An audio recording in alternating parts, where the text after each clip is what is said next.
A credit card is just borrowed money with extra steps. If your child understands borrowing before they ever hold one, they walk into their first card or phone account with a skill most adults were never actually taught. And if they don't, that first experience becomes the place they learn it, with real interest and real credit consequences attached.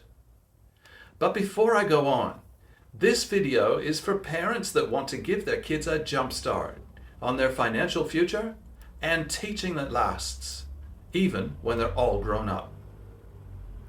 So, Tuesday's video covered what to say in the moment that your child asks to borrow money from you.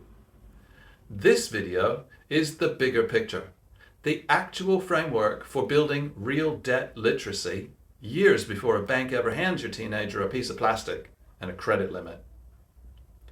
After 8 years of running a real classroom economy where children borrowed, lent, and repaid money consistently, I know exactly what separates the kids who understood debt intuitively by 16 from the ones who learned it the hard way at 22 with a bill that they couldn't cover.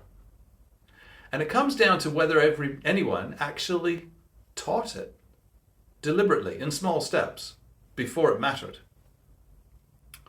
A credit card is just borrowed money with extra steps. Most kids get zero debt education. And here's the honest reason that most kids reach 18 with no real understanding of debt. The word itself feels too adult, too scary, too complicated to bring up early. Parents happily teach saving, and they'll teach budgeting. But debt sounds like something you protect a child from, not something you teach them. So it just doesn't get covered. Until suddenly it's urgent, because there's an 18-year-old with a credit card application in their hand and zero practical experience behind them. This is backwards. Debt isn't dangerous because children learn about it too early. Debt is dangerous because most people's first-hand experience with it happens at the exact moment the stakes stop being small. And real credit limit, real interest, a negative mark on their credit rating file that can follow them for years. The lowest risk moment to teach borrowing is not at 18. It's 9, 10, 11. When the amounts are $10, $20, and the lender is you. So debt, it isn't dangerous because kids learn about it too early. It's dangerous because most people's first real experience with it happens when the stakes stop being small. I've created a borrowing literacy framework. Here's the 4-step framework, and I've watched it work consistently at every age from 8 to 15. Using nothing more than a notebook and small real amounts of family money. Step 1. Teach borrowing means future you pays for today's you. Early and literally. Set up a simple family loan system.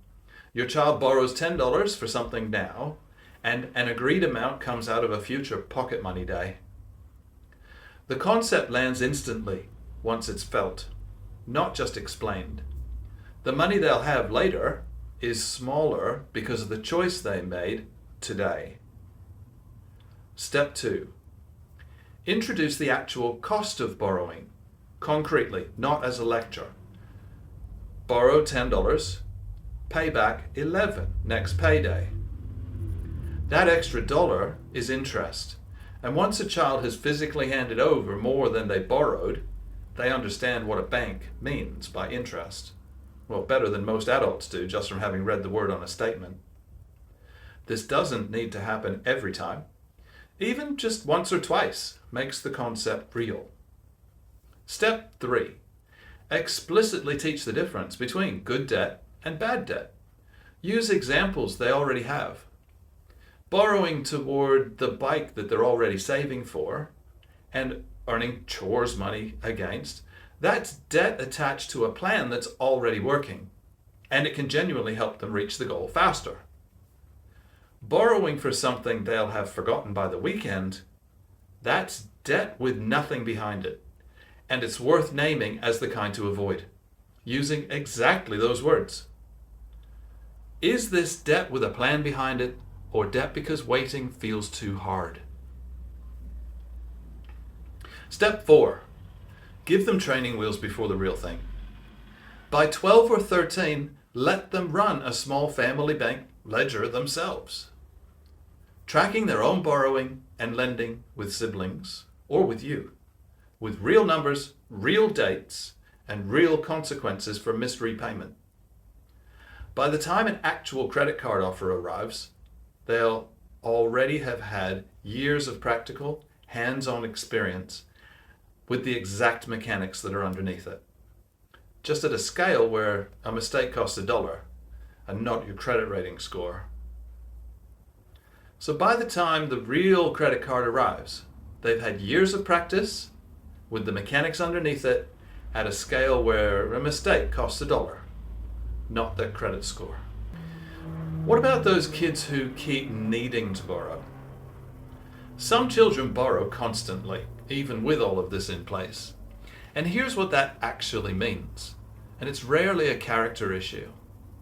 First, check whether their income actually matches their spending expectations. Constant borrowing is sometimes simply a mismatch. Pocket money that hasn't kept pace with what they're regularly asked to cover. Or expectations that have quietly grown faster than their income has.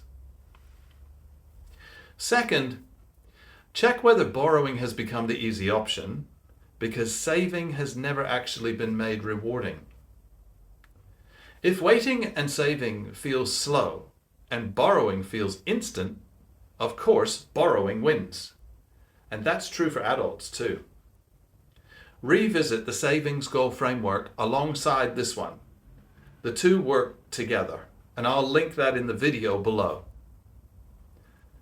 Third, if borrowing is frequent, tracked, genuinely repaid on time every time, well, that's not actually a problem.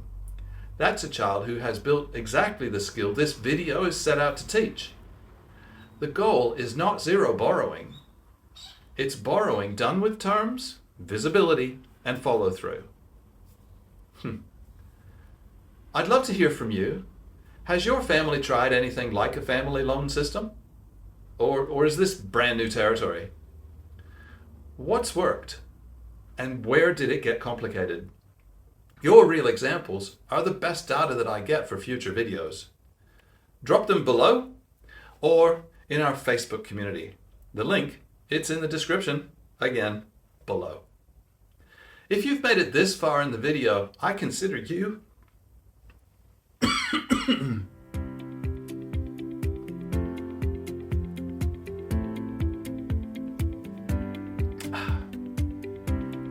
If you've made it this far in the video, I consider you an Adventure Club mate.